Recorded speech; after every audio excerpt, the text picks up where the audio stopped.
Welcome to the MAM Journals. Today I'm going to be comparing my GS Trophy with my Suzuki 1000GT. I bought this bike when they came out new a little while ago, and this is a comparatively new edition at the end of last year. I was always planned to do a comparison because we use them for the same purposes. We tour. We've got a sports tourer and an adventure tourer. And I thought I'd just do a few hundred miles and I'd be able to come up with a definitive answer as to which I preferred. It hasn't proved that way, to be honest. We've actually done quite a lot of miles on the bikes, and I found it difficult, and indeed my wife has too, to say, well, which bike do we actually prefer? So what I've decided to do for this video is to go back and review it a little more objectively. So I've identified 10 criteria which I'm going to assess on each bike, scoring each criteria out of 10. We're then going to come with a total at the end. I've done it recently, and if I'm honest, I was a little bit surprised by the results, as indeed you may be too. The views that I expressed in this video, of course, my personal views about how the bike performs in relation to what I expect it to, and are based on my sort of touring requirements. And I'll talk a little bit about that in the video. I do hope that you enjoy it. Okay, we're going to start with the engines. This BMW is obviously horizontally opposed twin, liquid cooled. Produces 134 brake horsepower and 143 newton meters of torque, which is an impressive number, and it's probably the defining characteristic of this engine. It is relentless in that regard. Both of the throttles on the bikes are very good. 4 cylinders can be a bit tricky on throttle movements, but as I say, both are perfectly adequate. The Suzuki's engine is obviously a traditional straight 4, again liquid cooled, produces 150 brake horsepower, which you can certainly feel the difference in the engine, and it's an exhilarating ride with 106 newton meters of torque. So it hasn't got the torque of the BMW. As I just touched on, the throttles on these 4s can be a little bit difficult, and with emission control, and they've managed to iron it out on this bike, and it's a very smooth progressive throttle. The Suzuki is the more exhilarating of the engines. If the torque of the BMW is relentless, the power and performance of the Suzuki is explosive, and it certainly feels like that when you ride it. Very close on the scores. They are different types of engines. I've scored the engine on the BMW 7 and on the GT 8. The BMW Gearbox, our next criteria, it's a 6-speed, and I think that it's not called a quick shifter, it's called something like a gear assistant. And if I'm honest, I think this is probably the weakest part of the BMW. I described my original 2006 1200 as agricultural, and I view this one as slightly industrial. So there are some big spaces. The quick shifter, the way that I rode it, it didn't always want to sort of help really. So not my favourite characteristic of this bike. The Suzuki is fitted with their quick shift system, which I've got to say is absolutely brilliant. Most quick shifters are good up, indeed the BMW is as well, from third upwards. So if you're just accelerating through it, it works really well. It's coming down, it's less helpful, but this gearbox is, as I say, brilliant both ways. I don't even cover the clutch as I'm coming into roundabouts, and absolutely confident it's going to go into the gear that I want it to be. We are better tuned in with this, if that makes sense to people. When I think we want to change, the gearbox normally agrees. In fact, it always agrees. So I've been really impressed with it. I think, again, being objective, I've got to say that with 5,000 revs in top being 17 miles an hour, there is occasionally a feeling that you could do with another gear. So I say, keeping that objective head on, it's not a perfect gearbox, but it is great to ride. My scores: the Gearbox on the BMW, which I think is its weakest feature, I've scored 6, and on the Suzuki I've scored it 8. I would have scored it higher if I hadn't got that feeling that it sometimes feels like it needs another gear. Okay, so now we're going to talk about chassis and suspension. Now, the BMW has the benefit of being developed over 43 years since the first GS came out, and obviously it's fitted with a now famous telelever at the front. It's got a power lever at the back, and the later editions have obviously got this ESA and height adjustment mechanism on the electronics. It really is a nicely balanced package, and is very capable both on and off-road, with certain limitations in terms of both. It's not an out dirt bike, and nor is it got sports-like handling, but very, very competent. Okay, the Suzuki is more conventional in terms of its suspension and chassis. It's traditional forks at the front and a single shock at the back. I actually didn't get on with the standard shock, and I will factor that into my scoring, because I've had to upgrade to the Nitron, which allowed me to reduce the height of the bike to something that was more comfortable. That's a low chassis trophy, so I had the same criteria for both bikes, and the Nitron system enabled me to do that and has improved the handling of the bike. In terms of overall scores, I think that the relentless development of the BMW and the electronic adjustment on it, I've scored that at an 8, and I think where I am now with the Suzuki, I would score that as a 7. Nitron's probably higher than that, but a little bit unfair if I've upgraded one I'm on a standard on the other. So that's my scores on the chassis and suspension. Okay, so my next criteria that I've selected was aesthetics, and slightly, probably controversially for some, I actually think they're both a bit fugly, but for different reasons. The GT, I love the sort of brightness of it, and I have another section on finishes a bit later on, but it looks a little bit transformer-like, and those sharp angles aren't entirely to my eye, but whilst I'm influenced by how a bike looks, particularly if you're buying something to tour, for me it's about how does it tour, as opposed to is it the most beautiful bike. I've got more beautiful bikes than either of these two, and they're the sort of bikes you probably do 70 miles on and call the chiropractor, so they're not the sort of bikes that I want to tour on. The BMW really is, it's a victory of function over aesthetics, because it's been developed over many years, and as they've added various things to it to improve either its on-road or its off-road capability, you can see where engineers have sort of bolted things together. And I don't think it's an ugly bike. Actually, I do. But it is a very functional and very capable. I've scored both of those in terms of aesthetics. They're 7. They're okay, but they're not, if such things still exist, the poster girls of your garage. So let's talk about the handling of the bikes. And the GS handling, I actually really liked it in the wet. I felt really secure on it, and my first sort of 1,000 miles on the bike was largely in the rain, and I was impressed with it and looking forward to sticking it in dynamic mode and enjoying it on drier roads.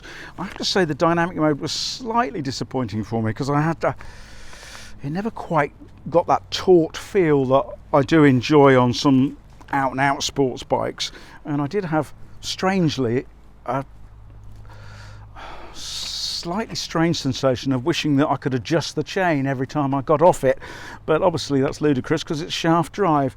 But it's that sort of slackness in the chassis that didn't entirely endear me to it when I'm trying to ride a little bit brisker. I'm not a fast rider, but I can occasionally crack on a little bit.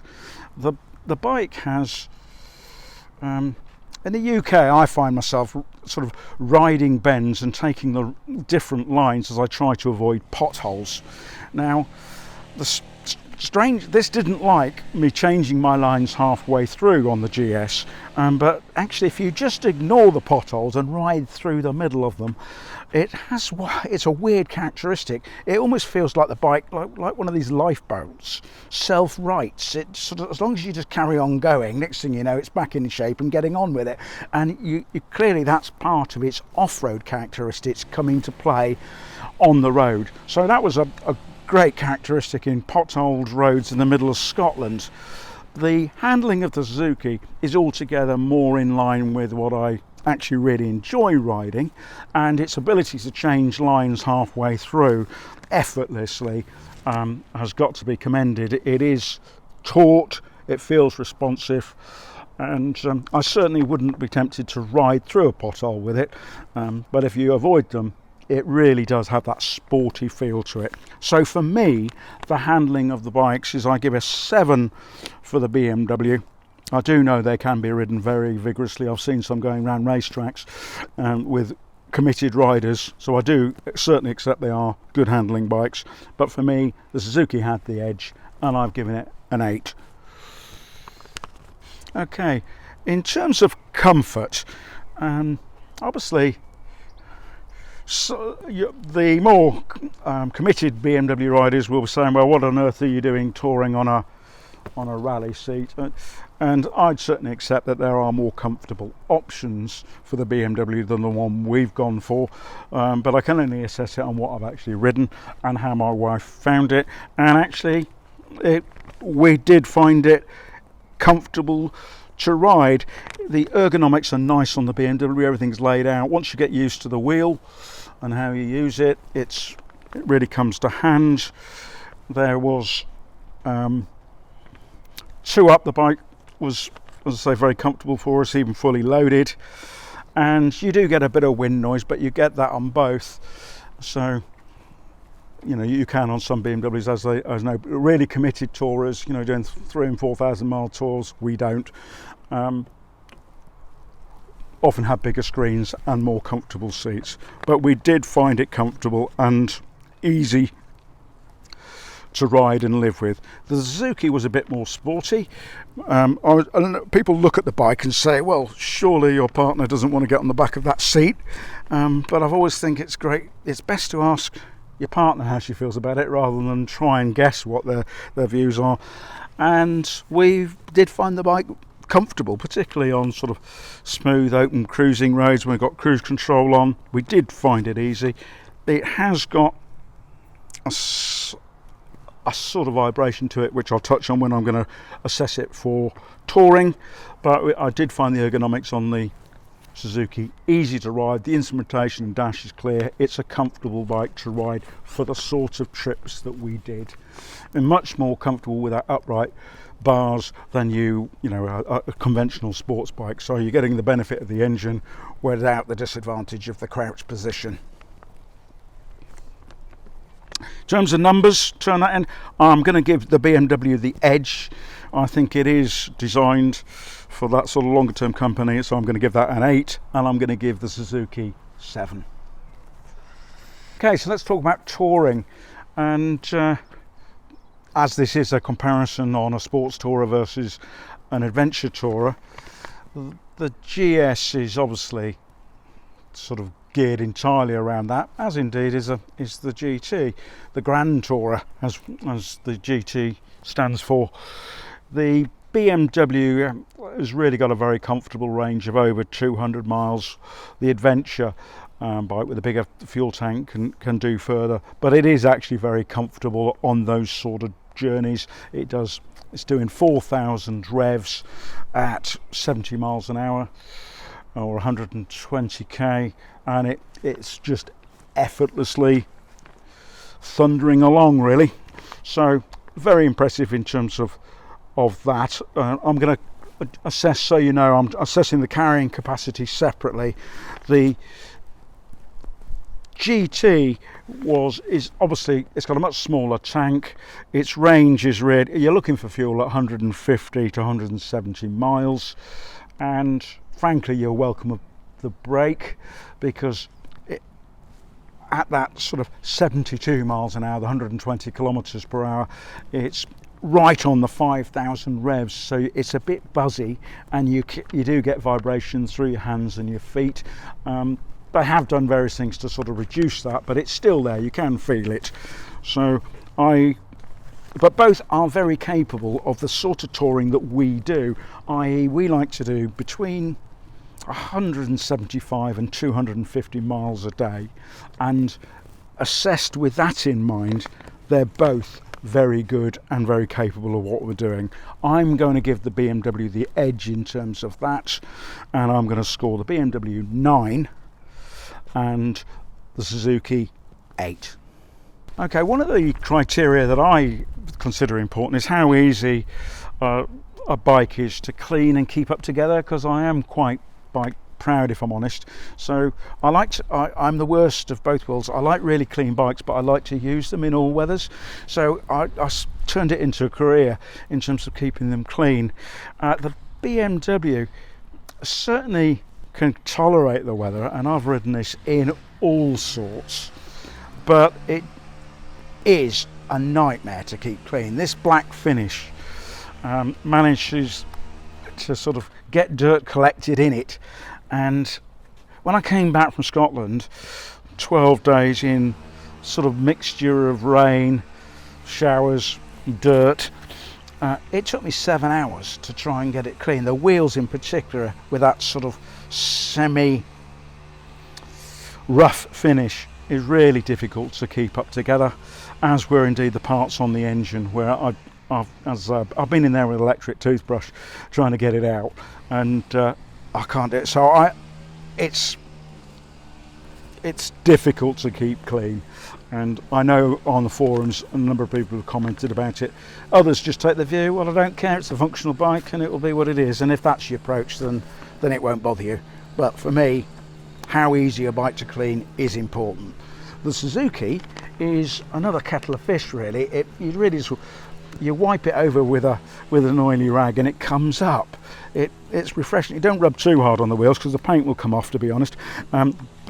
But it is, to my eye, it's a very easy bike to keep looking smart and appropriate, how I like a bike. So scoring on that, turning that into numbers, I'm going to give the Suzuki an 8, and low score for the BMW because it's my hardest bike to clean. I can't dress it up anyway. That has taken more time than any other bike, a 6. Right, so let's talk about technology. Now, I have made separate videos on both these bikes when I go through that in detail, but I think it's an important section to have because it has and does influence how I feel about the bikes. Both bikes have obviously got ABS, they've both got traction control, and they've both got modes which you can change. And actually it's easier to change the modes once you get used to the familiarities of the systems. They both have cruise control. I thought the Suzuki cruise control was slightly better, or less harsh when you're turning it on and off, less noticeable when you're coming in and out of it. But obviously for a touring bikes, and this is about comparisons for tourers, I think we need to talk about sat-nav and how we get across. I know in the old days, and real men only use maps, they don't need technology. Well, I'm obviously not a real man then, because when I go over 1,500 miles on a journey, I like the technology, makes my life easier and enables me to enjoy the ride more. So they have got a navigator system. This is actually a 5. I think they do 6s and various others. They're not universally popular, if I'm honest, and reading on the forums, people have had reliabilities with issues with them, ghosting, and I have tried it, but I didn't really take to it. So I chose to use my phone. You can just buy this holder. I think it was £200. Really? That's staggering. You just pop that in there, pop it back up,